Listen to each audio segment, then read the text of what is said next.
ಅಮ್ಮ ನನ್ನ ಕ್ಷಮಿಸ್ಬಿಡಿ, ನಾನು ಬೇಕು ಅಂತ ತಪ್ಪು ಮಾಡಿಲ್ಲ.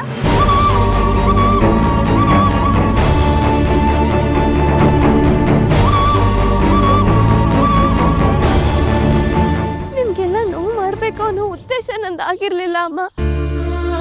ನೆನ್ನೆ ಅವ್ರಿಗೆ ಸಾಧಾರಣವಾಗಿ ಗಾಡಿ ಓಡಿಸ್ಕೊಂಡು ಬಂದ್ರು ಅನ್ಕೊಂಡೆ. ಆದ್ರೆ ಅವರು ಆಕ್ಸಿಡೆಂಟ್ ಅಂದಾಗ ನನಗೆ ಏನೇನೋ ಯೋಚನೆ ಬಂತು. ಸತ್ಯ ಅಪ್ರಿಯವಾಗಿದ್ರು ಅದು ಇನ್ನೊಬ್ಬರಿಗೆ ತೊಂದರೆ ಆಗುತ್ತೆ ಅಂತ ಗೊತ್ತಾದಾಗ ನಾವು ಸುಮ್ಮನೆ ಇದ್ರೆ ತಪ್ಪಾಗುತ್ತಲ್ವಾ ಅಮ್ಮ? ನಿನ್ನ ಮಾತಿಗೆ ಏನು ಹೇಳಬೇಕು ನನಗೆ ಗೊತ್ತಾಗ್ತಾ ಇಲ್ಲ ಪುಟ್ಟ. ತಪ್ಪು ಜ್ಯೋತಿ ಕಂದೆ, ಆದ್ರೆ ತಾಯಿ ಕರ್ಳು ಕೈಲಿದನ್ನು ಒಪ್ಕೊಳಕ್ ಆಗ್ತಾ ಇಲ್ಲ. ಅಮ್ಮ, ನಿಮ್ಮ ಸಂಕಟ ಏನು ಅಂತ ನನಗೂ ಅರ್ಥ ಆಗುತ್ತೆ.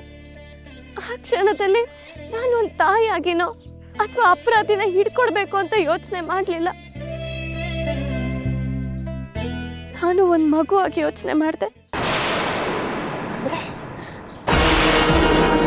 ಅದು ಬಿಡಿಮ್ಮ, ಎಲ್ಲಿಂದನೋ ಬಂದು ನಿಮಗೆಲ್ಲ ಇಷ್ಟು ತೊಂದರೆ ಕೊಡ್ತಾ ಇದ್ದೀನಿ.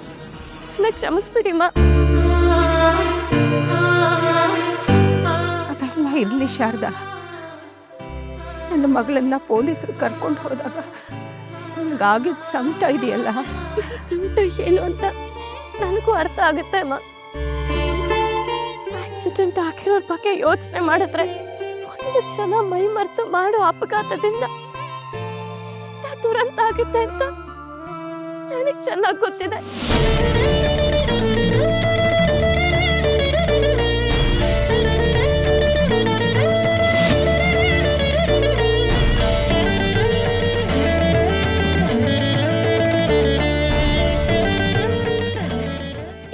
ಅಪಘಾತ ಆಗಿರ್ಲಿಲ್ಲ ಅಂದಿದ್ರೆ ನಮ್ಮಪ್ಪ ಉಳ್ಕೊಂಡಿರೋರು ನಾನು ಅನಾಥೆ ಆಗುವಂತ ಪರಿಸ್ಥಿತಿನೇ ಬರ್ತಾ ಇರಲಿಲ್ಲ. ಮಗಳಿಗೆ ಹೀಗಾಗಿದೆಯಲ್ಲ ಅನ್ನೋ ಸಂಕಟ ಇದೆ. ಆದ್ರೆ ನೀನು ನನಗೆ ಆಸರೆಯಾಗಿ ನಿಂತಿದ್ಯಾ. ನನಗೆ ನೋವಿದೆ, ಆದ್ರೆ ಆ ಕೋಪನ ಇನ್ಮೇಲೆ ತೋರಿಸ್ಕೊಳಕ್ ಆಗ್ತಾ ಇಲ್ಲ. ಮನೆಯವರೆಲ್ಲ ನಾನು ತಪ್ಪು ಮಾಡಿದ್ದೀನಿ ಅಂತ ಅನ್ಕೊಂಡಿದ್ದಾರೆ. ಆದ್ರೆ ನನಗೆ ಹಾಗೆ ಅನ್ನಿಸ್ತಾ ಇಲ್ಲ. ನಿಮ್ಗೂ ಹಾಗೆ ಅನ್ನಿಸ್ತಾ ಇದೆಯಮ್ಮ? ನಿಜ ಹೇಳಿ ನೀನು ತಪ್ಪು ಮಾಡಿದ್ಯಾ ಅಂತ ನಾನು ಖಂಡಿತ ಹೇಳಲ್ಲ. ಆದ್ರೆ ಕೆಲವೊಂದು ಸತ್ಯ ಅಂತ ಗೊತ್ತಿದ್ರು ನಾವದನ್ನ ಒಪ್ಕೊಳ್ಳೋ ಪರಿಸ್ಥಿತಿಲಿ ಇರಲ್ಲ ಪುಟ್ಟ. ನಿನ್ನಿಂದ ಜ್ಯೋತಿಕನ್ನ ಪೊಲೀಸರು ಕರ್ಕೊಂಡು ಹೋದ್ರು ಅನ್ನೋದ್ರ ಬಗ್ಗೆ ನನಗೆ ತುಂಬಾ ಕೋಪ ಇದೆ ನಿನ್ ಮೇಲೆ. ಇದ್ರಲ್ಲಿ ನಿಂದೇನ್ ತಪ್ಪು ಅಂತ ಯೋಚನೆ ಮಾಡಿದಾಗ ನನಗೆ ಉತ್ತರನೇ ಸಿಗಲ್ಲ. ಯಾವುದೋ ಒಂದು ಭಾವನೆ ನನ್ನನ್ನ ತಡೀತಾ ಇದೆ.